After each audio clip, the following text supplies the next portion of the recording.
بندے عاجز ہوں یا رب کر میری توبہ قبول، حضرت خواجہ محمد حسن شاہ صوفیہ و بیریا کے واسطے۔ مر جائیں گے پر ساتھ نہ چھوڑیں گے تیرا ہم، عاشق ہیں تو بن جائیں گے نقش کفے پا ہم تیرے شناشاں ہیں ہمیں غیر سے کیا کام، آگاہ کسی سے بھی نہیں تیرے سوا ہم۔ یہ وہ آخری کلام ہے جو آپ نے شہنشاہ رضا آپ حضرت نبی رضا سرکار رحمت اللہ علیہ کے دربار میں پڑھا تھا۔ شہنشاہ رضا کے دربار میں حاضری۔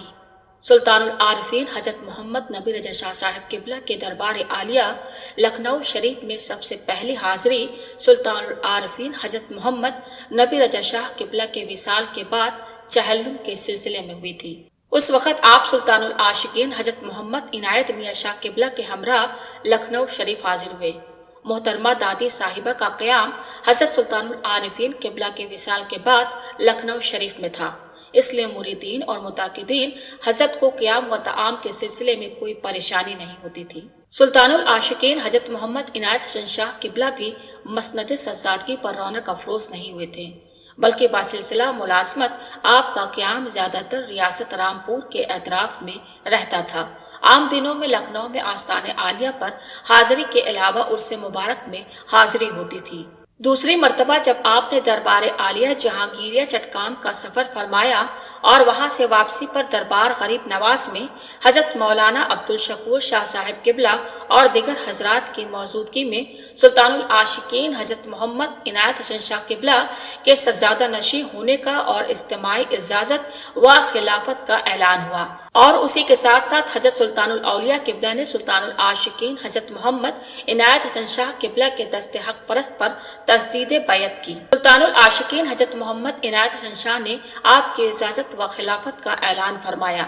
اس وقت سے لے کر آخری عمر تک پابندی کے ساتھ دربار لکھنؤ شریف میں آپ کی حاضری ہوتی رہی۔ مرشد گرامی کے وصال کے بعد بھی یہ سلسلہ جاری رہا، بلکہ اب تو اور بھی زیادہ ذمہ داری کے ساتھ اپنے اس تسلسل کو قائم رکھا۔ عرس مبارک کے علاوہ دوسرے ایام میں بھی آپ اکثر و بیشتر لکھنؤ میں حاضر ہوتے تھے اور ایک ہفتہ، 2 ہفتہ اور کبھی کبھی اس سے بھی زیادہ وہاں مقیم رہتے۔ دادی اماں صاحبہ کے وصال کے بعد پیرانی اماں اہلیہ محترمہ سلطان العاشقین حضرت محمد عنایت حسن شاہ قبلہ کی خاص عنایت آپ پر مرکوز تھی۔ مرشد گرامی سلطان العاشقین حضرت محمد عنایت حسن شاہ قبلہ بھی آپ سے خاص لگاؤ رکھتے تھے۔ پیر و مرشد کے لیے آپ کی جانثاری وہ ایک الگ ہی شان رکھتی تھی جس کی مثال ملنی مشکل ہے۔ پیرانی اماں کی اجازت سے عرس مبارک کے موقع پر بعض مرتبہ لنگر کا اہتمام بھی آپ کرتے۔ لکھنؤ میں دربار عالیہ میں حضرت قبلہ کو نہایت سکون ملتا تھا، اسی وجہ سے عرس کے بعد بھی کافی دنوں تک وہاں آپ کا قیام ہوتا۔ اس مرتبہ بھی عرس مبارک کے بعد آپ رخصت نہیں ہوئے۔ مریدین اور خلفائے کرام بھی کافی تعداد میں حاضر خدمت تھے، لیکن اب کی بار یہاں پر بھی آپ کا قیام ایک عجیب انداز میں تھا۔ چہرہ مبارک پر جن کیفیات کا ظہور ہوتا تھا اس کی تشریح الفاظ کے ذریعے نہیں ہو سکتی۔ قیام میں اضافہ کی ایک وجہ یہ بھی ہو گئی کہ آپ کی طبیعت ناساز ہو گئی تھی۔ حاضرین خدمت ظاہری صورتحال کی طرف متوجہ رہے۔ کیفیت مزاجی میں بہتری کے آثار ظاہر ہوئے تو آپ نے حاضرین خدمت کو رخصت کرنا شروع کر دیا۔ آقائی و مرشدی الحاج صوفی احمد حسن شاہ صاحب قبلہ نے فرمایا کہ رات کے وقت حضرت قبلہ نے ارشاد فرمایا، پڑھو، مر جائیں گے پر ساتھ نہ چھوڑیں گے تیرا ہم، عاشق ہیں تو بن جائیں گے نقش کفے پا ہم تیرے شناشاں ہیں ہمیں غیر سے کیا کام، آگاہ کسی سے بھی نہیں تیرے سوا ہم۔ حضرت قبلہ بھی ان اشعار کو پڑھ رہے تھے اور تمام حاضرین بھی آپ کی مطابعت میں ان اشعار کو دہرا رہے تھے۔ پوری رات یہ سلسلہ جاری رہا۔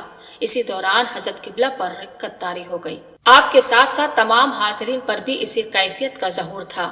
کبھی کبھی ایسا محسوس ہوتا تھا کہ شدت جذبات سے قلب جسد خاکی سے باہر نکل آئے گا۔ آخر کار جب یہ عجیب طرح کی محفل سما ختم ہوئی تو حضرت قبلہ نے ہمیں اپنے سینے مبارک سے لگا لیا۔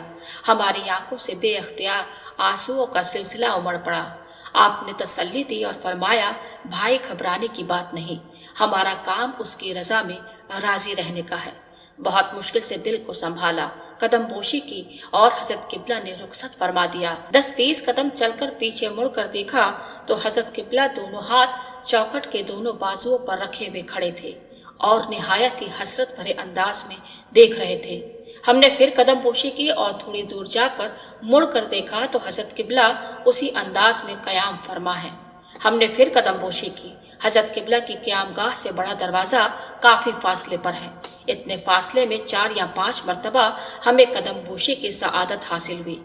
آخر کار بڑے دروازے سے باہر نکلنے کے بعد آپ کا چہرہ مبارک ہماری ظاہری نظروں سے اوجھل ہو گیا۔ آگے جانے کی ہمت نہیں ہو رہی تھی۔ ایسا محسوس ہوتا تھا جیسے ہمارے اوپر بہت زیادہ وزن رکھا گیا ہے۔ ہر قدم اٹھانا مشکل ہو رہا تھا، لیکن مرشد کے حکم کی تعمیل ضروری تھی۔ اس طرح ہزاروں حسرتوں کا جنازہ اپنے کاندھوں پر اٹھائے ہوئے مجبوراً واپس ہونا پڑا۔ پھر آئندہ پیش آنے والے واقعات سے معلوم ہوا کہ حضرت قبلہ کی شہنشاہ رضا کے دربار عالیہ میں یہ آخری حاضری تھی۔